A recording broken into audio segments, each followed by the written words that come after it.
Assalamualaikum warahmatullahi wabarakatuh. Bertemu lagi dengan saya Mang Ray di bengkel umum mobil dan motor. Dan hari ini kita kedatangan Honda CBR ya. Ini tiba-tiba datang ke sini dengan kondisi seperti ini ya, sudah dibuka-buka seperti ini. Dan ini motornya itu tidak bisa starter dan juga tidak bisa hidup ya. Beliau datang ke sini minta diperbaiki. Sini juga kita sudah beres-beres ya. Kita mau mudik juga.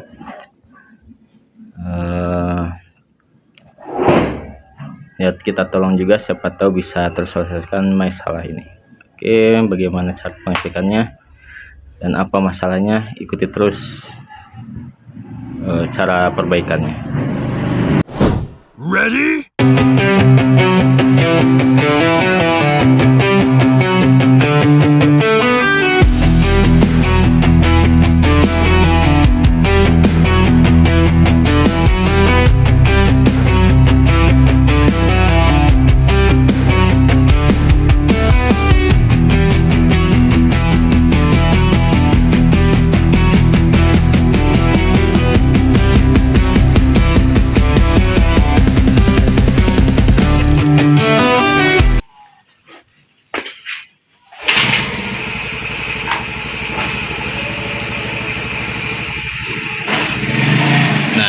Sini ada kedipan. Oke, kita baca kedipannya 1 2. Oke, nah itu kode 12 ya. Nah, untuk yang kode 12 ini nanti kita cek apa aja masalahnya. Mudah-mudahan tidak terlalu sulit ya. Oke, sebelum lebih jauh kita pastikan dulu ya voltase aki ini harus benar-benar normal ya. Kalau untuk CBR dan injeksi yang lain di Honda, voltasenya harus maksimal ya.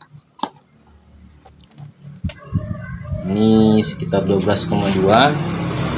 Dalam kondisi kontak off kita on kan dia 12,1. Nah, ini sudah agak lemah ya sebenarnya, tapi kalau untuk 12 ini masih bisa, asalkan jangan sampai di 10 ke bawah. Kalau 10 ke bawah dipastikan pasti bakal berpengaruh dan akan munculkan kode DTC 12. 12 itu yang bisa yang perlu kalian ketahui adalah kerusakan pada bagian sistem injektor ya. Nah, setelah dirasa voltase akinya bagus, kita lihat di soket injektornya. Nah, kalau dirasa voltase sudah bagus, kita cek dulu soket injektor, siapa tahu dia longgar atau copot ya, atau ada kabel putus.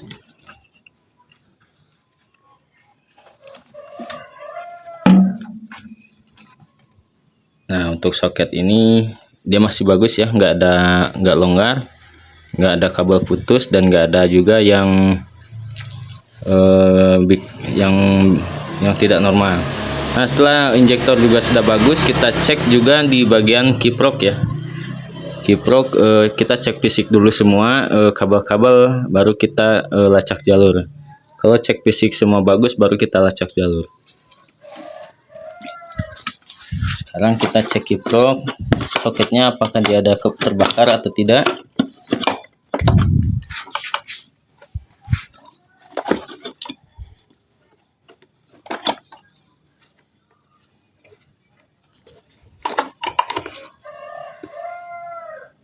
Nah, untuk kiprok bagus ya, nggak ada yang terbakar dan juga tidak ada yang meleleh. Kita pasang lagi.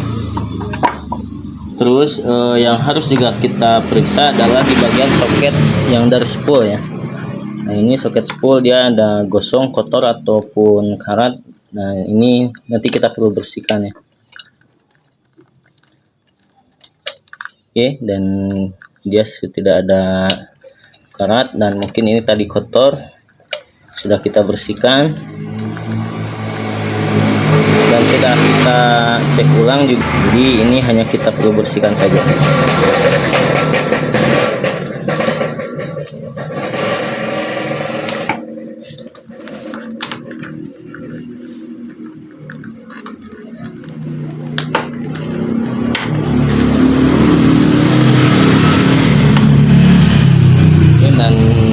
ini kan dikarenakan memang motornya tidak mau hidup ya.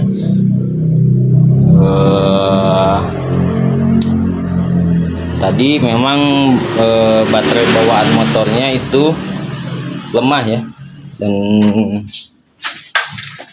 nah itu lagi dicas baterainya.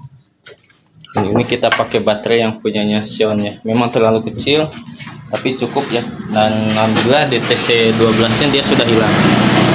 Tapi keluhan utamanya dia si motor ini kan masih tidak mau hidup ya, meskipun DTC yang nomor 12 nya itu sudah tidak ada, tapi motor masih tetap tidak mau hidup. Dan kita akan lanjut ke pelacakan jalur yang lainnya. Jika memang DTC sudah tidak ada ya, sekarang kita cek lagi, pastikan dia masih ada DTC atau tidak.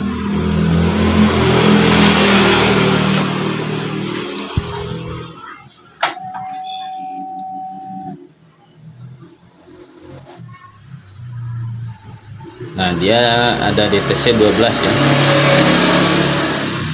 Sekarang kan kita coba hapus, karena ini baterainya sudah kita pinjam ya. Caranya itu cabut satu kali, hitung sampai 10 detik, kita pasang kembali, lalu kunci kontak off, on. Nah, sekarang dia sudah menyala terus, melatih terus, artinya DTC nya sudah terhapus ya. Jadi kode kerusakan 12 dari sistem injektor itu sudah bagus ya. Nah, kenapa bisa bagus? Karena kita pinjam aki punya Xion ini.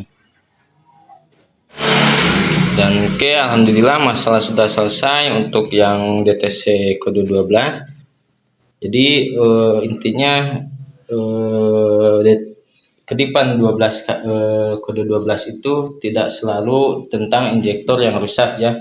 Itu bisa jadi akinya yang rusak, kiproknya lemah, ataupun ada yang terbakar soketnya. Bisa jadi soket spoolnya ada yang leleh atau longgar. Bisa jadi ada kabel yang putus antara jalur injektor. Jadi kita harus teliti terlebih dahulu ya untuk pengecekannya. Dan solusinya ini adalah tinggal ganti aki saja. Oke, terima kasih atas perhatiannya. Assalamualaikum warahmatullahi wabarakatuh.